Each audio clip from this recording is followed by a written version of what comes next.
I basically think dialogues are the most important thing in this short span that we live in this world, because we need to coexist with people and communication becomes very important. And I think we come from an land history where most quarrels and fights were arguments and viewpoint presentations, and you won over somebody through these dialogues and conversations. We didn't resort to physical I mean, it was you didn't start beating up people, or that was not the first thing. You can actually have ideological differences and have conversations over it, and that wins over people, and you can still hold on to what you believe in. So I think a conversation like this is very important. Any conversation, any panel is very important.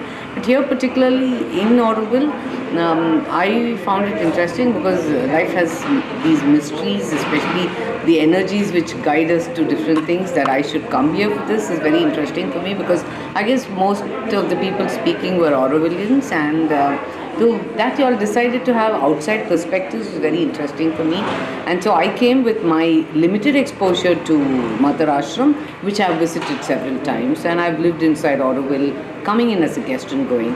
I found the campus so amazing. At this very place where we sat to speak, the acoustics, the lighting, everything was so natural and nice, very creatively stimulating. So the conversation was also like that, and I think reading somebody who believes in reading mother's words, for me sitting in this place, closing my eyes, gave me a certain, it was meditative. Yes, I yes, and I also, how do you think Mahakali and these different kind of aspects that you were talking about? So How I didn't does know it? about this. I didn't know about this differentiation of Mahakali is there in a normal jargon also. Yeah. So Mahakali being here a golden. So that was new information which was interesting for me.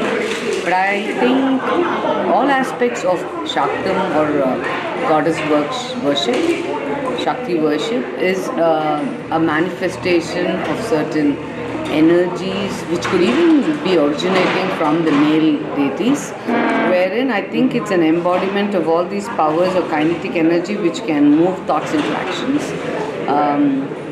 So that way, speaking about Mahakali has always been interesting, because I think Mahakali is somebody, which is what I heard, is very much there, what I read in Mother's interpretation of the Mahakali, which is not just one impulsive, simple thing. It comes from deep knowledge and awareness, and to arrive at that forceful willpower requires a lot of strength and thought process, and after that to move in swiftly, impulsively, to do things. And I think Mahakali's force is required every now and then in everybody's life, in every space, because we have a tendency to just collect and settle down somewhere.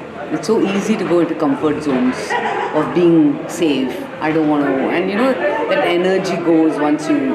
So somewhere to break that down and build on top of all the nice things you already have is very nice. So this whole conversation about Mahakali throws open that thing for me, which is self-introspection and self-realization. I Have think to say there. in Tamil there's a thing which says Parayana Karidalum Pudiyana Pugdalum, new things coming in, old things moving out. Yes, it's lovely in terms of thought, things have to come in like that in terms of physical structures, and but the truth is building something totally new also doesn't make sense in the long run until something has really gone defunct.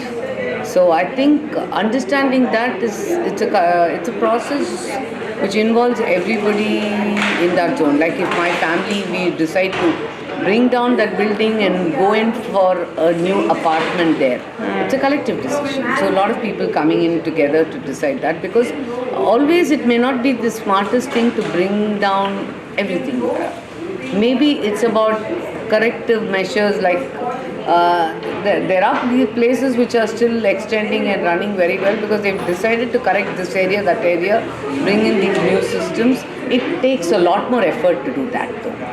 Bringing everything down and reconstructing is easier if you're talking about architecture in space. But the point is that may not be the smartest thing in terms of finances. I mean, if you're constructing a building, right from disposing the debris requires money in a commercial world today. So it's you got to think about all the repercussions and then do. But I think constantly, I'm somebody who likes constantly shuffling stuff, and the process of shuffling, we will find that there are certain aspects which are not shaken, and then we leave them alone. But we need to struggle. We need to fight against it because that's when you find the strength. I ask myself questions like, only then I know this is important. When I ask myself questions, certain aspects of me fall off. And then there are certain things which become stronger. So I think it's a lovely process that way. You need to ask questions. When you ask questions to yourself, to organizations, to parents, to subordinates, to your bosses, you have to question systems. Otherwise, everybody just becomes complacent there. You need to ask questions, you need to shake, and some things will fall off and rest will remain, so you don't have to reconstruct everything. The core of it remains, and then you can do your decorations on that. And So I find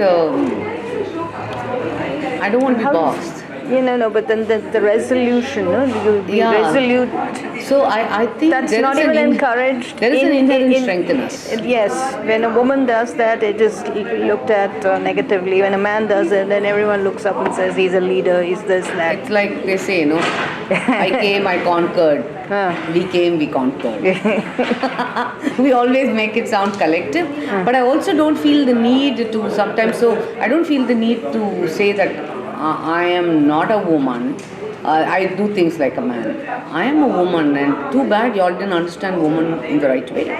Woman is probably stronger than the man She in is certain Shakti ways. after all, the creative force in our culture, that is what it is. So, and I think the best aspect for me of a Kali, or for me, I believe a lot in this whole concept of Ardhanari, or both the woman and the man things in one body. So that way I think it's comfortable coexistence.